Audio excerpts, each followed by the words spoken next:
How long do you need to be faithful towards the Lord? Some people think that you don't need to be faithful at all to get to heaven, but faith is a major part of Christianity, so we should keep being faithful until death. If you're going to be faithful to God, you need to know the definition of being faithful, which is being full of faith in a person or thing. So you're not giving half of your faith, you're not just giving a quarter or some of your faith, but you're giving all of your faith towards the Lord. In James chapter 2, verses 14 through 17, it reads, "What does it profit, my brethren, if someone says he has faith but does not have works? Can faith save him? If a brother or sister is naked in dispute of daily food, and one of you says to them, 'Depart in peace, be warmed and filled,' but you do not give them the things which are needed for the body, what does it profit? Thus also, faith by itself, if it does not have works, is dead." This is saying, if you tell the Lord you're going to give him your faith, but you don't go through with giving him all of your faith, giving him all of your heart, there's no point in even saying it. If you have faith, you will always be tested, but you must always remain faithful to God. Some of our friends would criticize us about our religion.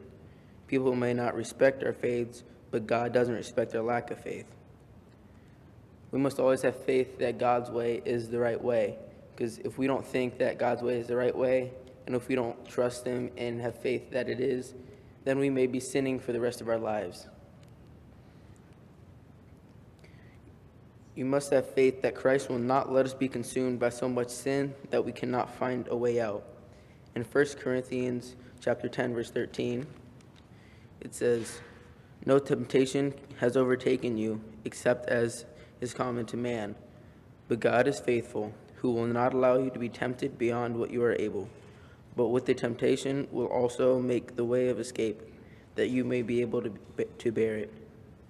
This is saying God will never let you be consumed by so much sin that you will never be able to escape the sin. You will always be able to find a way out of it and a way back to God. In Hebrews chapter 11, verse 6, it reads, "But without faith it is impossible to please him, for he who comes to God must believe that he is, and that he is a rewarder of those who diligently seek him." If you believe that Jesus is the Son of God, and you believe in God, and you have faith in him, and you are constantly seeking him out, you're also looking for him, looking for answers, looking for help, he will reward you greatly in many different ways. In Luke chapter 17, verses 13 through 19, this is a common story. It's about the 10 lepers. "And they lifted up their voices and said, 'Jesus, Master, have mercy on us.' So when he saw them, he said to them, 'Go show yourselves to the priests.' And so it was that as they went, they were cleansed. And one of them, when he saw that he was healed, returned, and with a loud voice glorified God, and fell down on his face at his feet, giving him thanks, and he was a Samaritan. So Jesus answered and said, 'Were there not 10 cleansed? But where are the 9? Were there not any found who returned to give glory to God, except for this foreigner?' And he said to him, 'Arise, go your way, your faith has made you well.'" This one leper had enough faith in God that after he was cleansed, he went and thanked him for all that he has given him, all that he has done for him, when the other 9 lepers probably thought it was just dumb luck that they had been cleansed. In Matthew 10:22,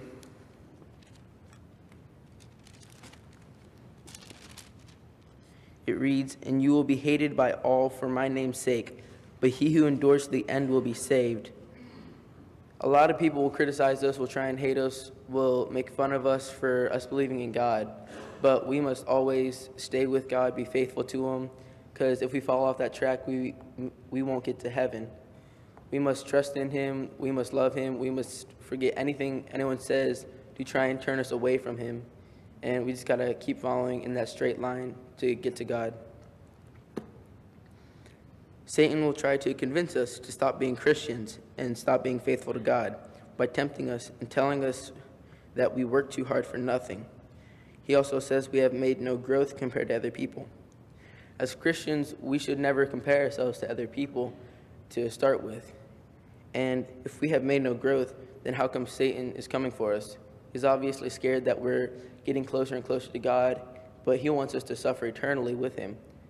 If we're getting closer to God, then Satan's going to come after us more and more.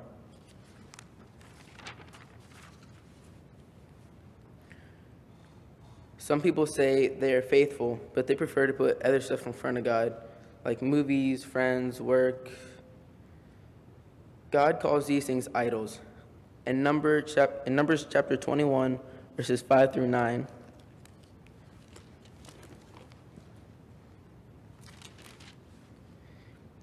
and the people spoke against God and against Moses. Why have you brought us up out of Egypt to die in the wilderness? For there is no food and no water, and our soul loathes this worthless bread. So the Lord sent fiery serpents among the people, and they bit the people, and many of the people of Israel died. Therefore the people came to Moses and said, We have sinned, for we have spoken against the Lord and against you. Pray to the Lord that he take away the serpents from us. So Moses prayed for the people. Then the Lord said to Moses, Make a fiery serpent and set it on a pole, and it shall be that everyone who is bitten, when he looks at it, shall live. So Moses made a bronze serpent and put it on a pole, and so it was, if a serpent had bitten anyone, when he looked at the bronze serpent, he lived. The people of Israel didn't have faith that what God was telling them to do was the right thing to do, so God punished them by sending the serpents. So they asked Moses to pray for them for help from God, and God helped them, and they became faithful and listened to God and looked at the serpent and looked at the bronze serpent, and the serpent saved them. In Deuteronomy Chapter 8, verses 19 through 20, it reads, Then it shall be, if you by any means forget the Lord your God and follow other gods, and serve them and worship them, I testify against you this day, that you shall surely perish. As the nations which the Lord destroys before you, so you shall perish because you would not be obedient to the voice of the Lord your God. It is saying here that if you are not faithful to God, if you don't believe in him, if you don't trust him, if you forget about him and you worship something else that is not God, then you will perish and you will be punished because you have left the side of God and gone after something else that you want. In Ezekiel 14, verse 13, it says, Son of man, when a land sins against me, by persistent unfaithfulness, I will stretch out my hand against it. I will cut off its supply of bread, send famine on it, and cut off man and beast from it. It's saying here that if something sins against God, then God will punish it by cutting off any supply for it to live. It'll cut off man, it'll cut off life altogether. In John chapter 8, verse 44, it says, You are of your father the devil, and the desires of your father you want to do. He was a murderer from the beginning and does not stand in the truth, because there is no truth in him. When he speaks a lie, he speaks from his own resources, for he is a liar and the father of it. If you're going against God, if you're not faithful, and you start sinning, you start to become a child of Satan. And with that, you start doing all the sins that Satan has sent against you to go away from God. You start lying, you start stealing, you start going more and more away from God. You start doing every sin that's imaginable. The unfaithful can still find faith. They just need to find the right reasons. Christianity is based on faith for God. Some of the commandments deal directly with being faithful to God. You shall have no other gods before me. You shall not make for yourself a carved image, any likeness of anything that is in heaven above, or that is in the earth beneath, or that is in the water under the earth. You shall not bow down to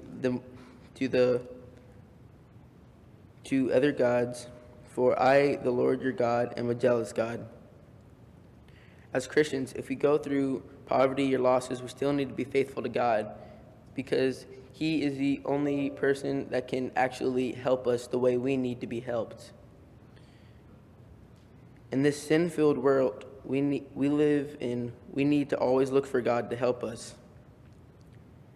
If we trust in ourselves, we will be doomed to disappointment.